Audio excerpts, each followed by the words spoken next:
বকুল ফুল সোনা দিয়া হাত কেনে বান্ধাইলি। বকুল ফুল সোনা দিয়া হাত কেনে বান্ধাইলি।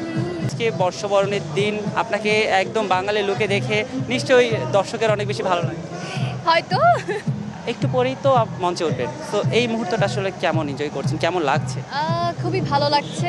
আজকে আমি আসলে যতখানি রোদ এক্সপেক্ট করছিলাম তার থেকে একটু কম, সেজন্য অনেক হ্যাপি। আমি একটু ছবি তুলতে পারছি আর একটু পরে উঠবো স্টেজে।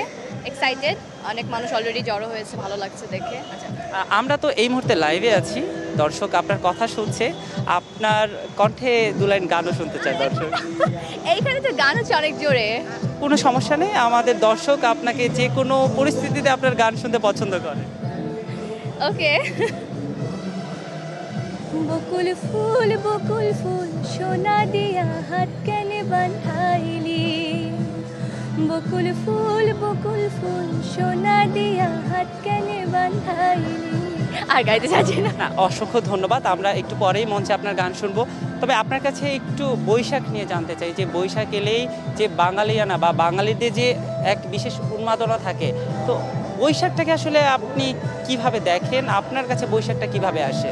আমার কাছে বৈশাখটা অনেক একটা মানে ঈদের মতো একটা ফিল যেটা থাকে, যে উৎসব বা সুন্দর একটা বিষয়, আমার কাছে ওরকম। আমি ছোট থেকে আসলে ঈদ বৈশাখ আমরা একই রকমভাবে পালন করে এসেছি।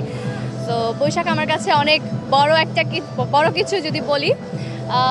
খুব ভালো লাগে, যেদিন আমরা লাল শাড়ি পরি, আমরা সুন্দর করে সেজেগুজে থাকি, ভালো লাগে।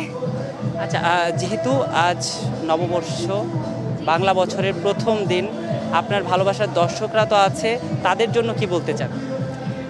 সবাইকে শুভ নববর্ষ, নতুন বছর সবার খুব ভালো কাটুক, এটাই চাই।